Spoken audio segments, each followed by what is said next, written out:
Hello दोस्तों। आज की क्लास में हम ऑपरेशनल एम्पलीफायर्स के बारे में पढ़ेंगे। ऑपरेशनल एम्पलीफायर, ठीक है। इन शॉर्ट इसे हम ओप एम्प कहते हैं, ठीक है। ओप एम्प के इंट्रोडक्शन और एप्लीकेशंस के बारे में हम पढ़ेंगे, ठीक है। Introduction plus applications, okay.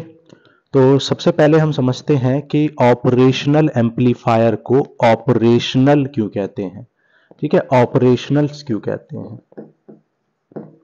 तो इसे हम ऑपरेशनल इसलिए कहते हैं क्योंकि ऑपरेशनल एम्पलीफायर जो है वो मैथमेटिकल ऑपरेशंस को परफॉर्म करने के लिए यूज होता है।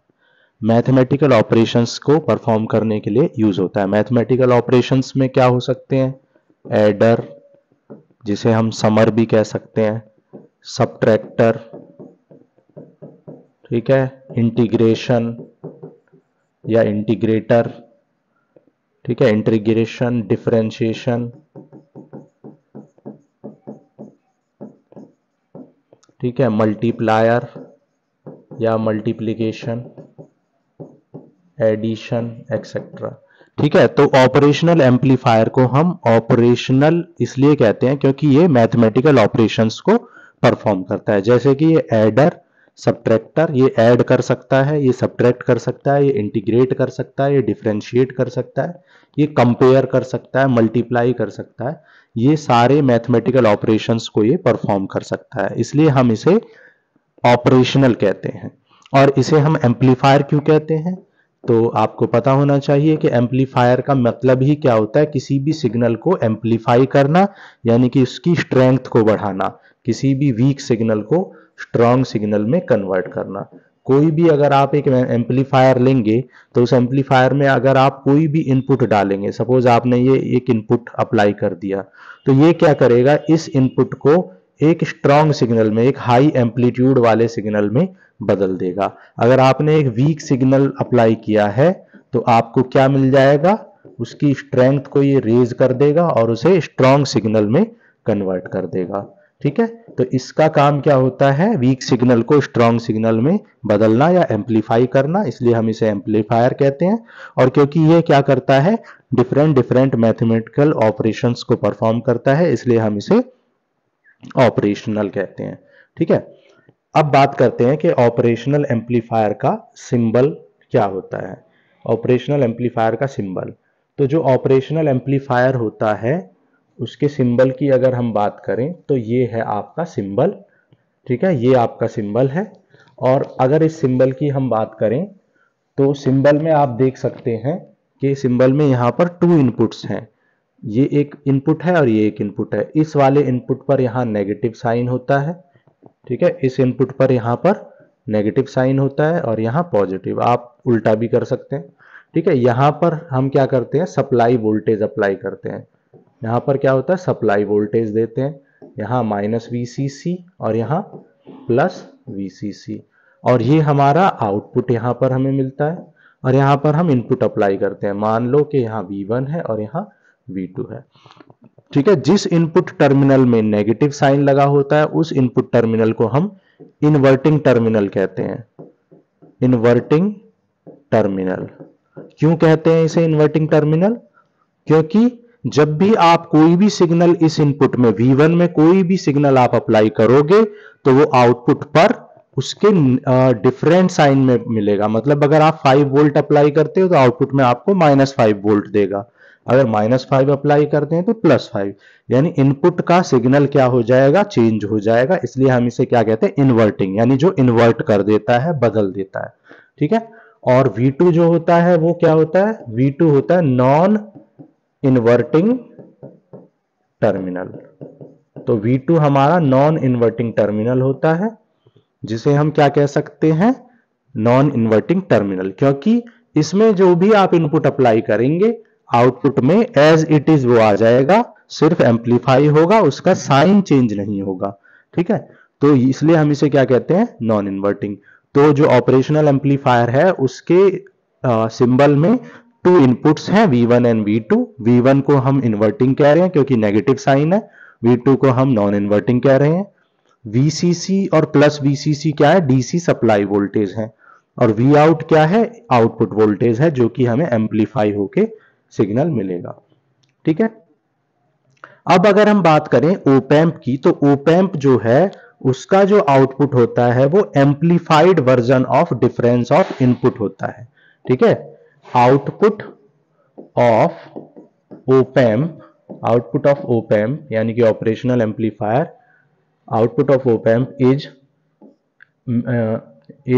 Amplified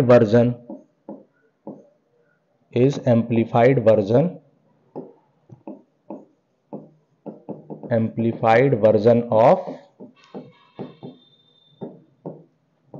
difference of input, input के डिफरेंस का एम्पलीफाइड वर्जन होता है। इसका मतलब क्या है कि जो हमें आउटपुट मिलेगा वो इनपुट्स के डिफरेंस यानी V2 माइनस V1, क्योंकि V2 पॉजिटिव सिग्नल है इसलिए V2 माइनस V1 उनके एम्पलीफाइड वर्जन यानी गेन से मल्टीप्लाई होके मिलेगा, यानी एम्पलीफाई होके मिलेगा। तो the output of A op amp is amplified version of difference of input. Output जो होता है एम्पलीफायर का, ओप एम्प का, वो इनपुट के डिफरेंस को एम्पलीफाई करके मिलता है। ठीक है। तो ये है ओप एम्प का सिंबल एंड उसके इनपुट और आउटपुट टर्मिनल्स और उसके आउटपुट के बारे में। ठीक है। अब हम पढ़ते हैं कि जो ओप एम्प होता है उसमें किस तरीके से इन्वर्टिंग के केस में नेगेटिव सिग्नल मिलता है, मतलब डिफरेंट सिग्नल मिलता है, और कैसे नॉन इन्वर्टिंग में मिलता है।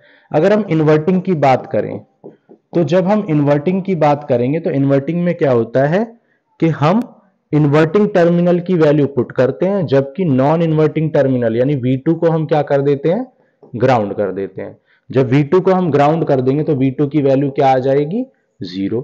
तो जब आप V2 की वैल्यू को 0 कर देंगे तो उस केस में V आउट की वैल्यू क्या आएगी, माइनस ए V1, यानी कि जो माइनस ए V1 यानी कि जो भी आप इनपुट अप्लाई करेंगे V1 में उसका नेगेटिव आउटपुट मिलेगा। ठीक है। और अगर आप नॉन इन्वर्टिंग की बात करें तो नॉन इन्वर्टिंग में क्या होगा, जो भी आप अप्लाई करेंगे इनपुट, यानी कि जैसे आपने इस केस में क्या होगा, नॉन इन्वर्टिंग में आप V2 को सप्लाई करेंगे यानी V2 में कुछ इनपुट अप्लाई करेंगे जबकि V1 को ग्राउंड कर देंगे। तो जब आप V1 को ग्राउंड कर देंगे तो आपका आउटपुट क्या हो जाएगा, ए V2, क्योंकि V1 को तो आपने 0 कर दिया। ठीक है। इस केस में V1 को आपने 0 कर दिया तो उस केस में आपको आउटपुट क्या मिलेगा, ए V2 मिल जाएगा। मतलब अगर V2 पॉजिटिव है तो V आउट भी पॉजिटिव मिलेगा, V2 नेगेटिव है तो V आउट भी नेगेटिव मिलेगा। तो इस तरीके से आपको एक सिग्नल ऐसा आउटपुट में मिलेगा जो कि सेम साइन का होगा जो इनपुट अप्लाई किया है। ठीक है। तो ये हमने पढ़ लिया कि इन्वर्टिंग एम्पलीफायर में कैसे आउटपुट आता है और नॉन इन्वर्टिंग एम्पलीफायर में कैसे आउटपुट आता है।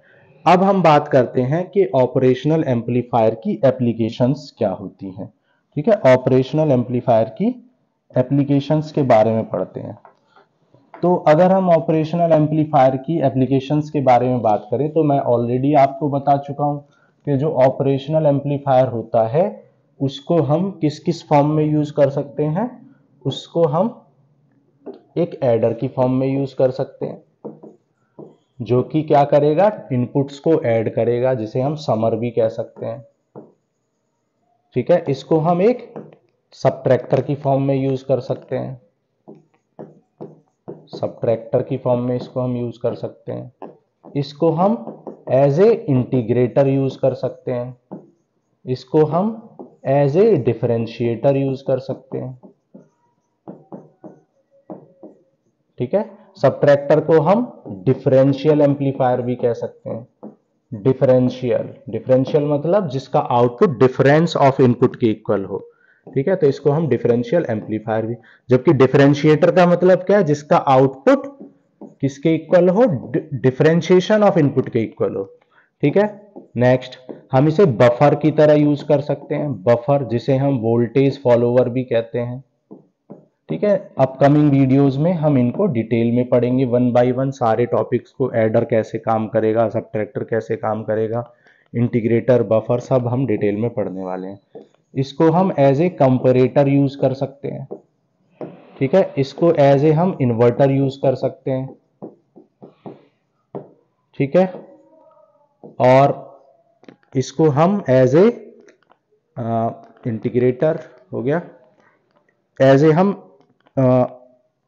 फिल्टर यूज कर सकते हैं, ठीक है। एक्टिव फिल्टर की फॉर्म में इसे हम यूज कर सकते हैं, एक्टिव फिल्टर। अब एक्टिव फिल्टर में क्या आ सकता है? एक्टिव फिल्टर का मतलब है low pass filter, high pass filter, ठीक है, या बैंड पास फिल्टर, ये सब, इन सब फॉर्म में हम इसे यूज कर सकते हैं, ठीक है। तो एज ए एक्टिव फिल्टर भी हम यूज कर सकते हैं, ओके। तो ये सारे क्या है एप्लीकेशन है, और भी बहुत सारे एप्लीकेशन है। इसको एज ए ऑसिलेटर यूज कर सकते हैं, तो सारे as a schematic trigger use कर सकते हैं। सारे एप्लीकेशंस को हम one by one upcoming videos में डिटेल में पढ़ते रहेंगे, ठीक है। तो ये हो गई इंट्रोडक्शन एंड एप्लीकेशन। अब इस लेक्चर के थर्ड सेक्शन की तरफ चलते हैं, that is voltage transfer curve, ठीक है। वोल्टेज ट्रांसफर कर्व के बारे में पढ़ेंगे कि किसी भी ओप एम्प का वोल्टेज ट्रांसफर कर्व क्या होता है। तो देखो वोल्टेज ट्रांसफर कर्व जो होता है वो क्या होता है? Voltage transfer curve. तो वोल्टेज ट्रांसफर कर्व जो होता है वो क्या होता है? इनपुट वोल्टेज और आउटपुट वोल्टेज के बीच में ग्राफ होता है, ठीक है। Graph between input voltage and output voltage, input और आउटपुट वोल्टेज के बीच में ग्राफ। अब इनपुट वोल्टेज में क्या होगा? डिफरेंस ऑफ इनपुट होगा, और आउटपुट वोल्टेज में क्या होगा? वी आउट होगा। मतलब ये ग्राफ है किसका? वीडी वर्सेस वी आउट का, ठीक है। वीडी वर्सेस वी आउटपुट का, यानी इनपुट वोल्टेज के डिफरेंस और आउटपुट वोल्टेज के बीच में ये क्या है? ग्राफ है। तो ये जो ग्राफ हमने बना रखा है, ये ग्राफ किसका है? इसी को हम बोलते हैं voltage transfer curve of differential amplifier या ओप एम्प। तो यहां पर हमने इनपुट में वीडी लिया है और आउटपुट में वी आउट लिया है, ठीक है।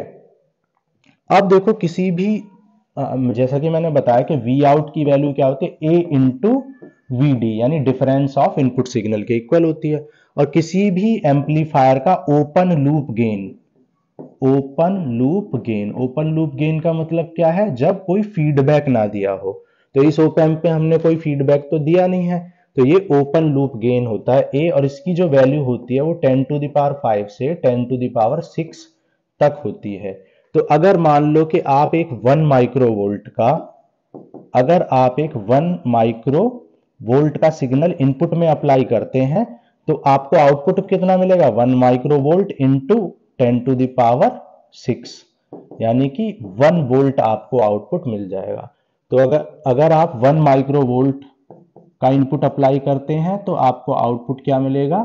तो आपको आउटपुट मिल जाएगा 1 वोल्ट, ठीक है। अगर आप 2 माइक्रोवोल्ट का इनपुट सिग्नल अप्लाई करते हैं तो आपको क्या मिल जाएगा? आउटपुट 2 वोल्ट मिल जाएगा, एंड सो ऑन।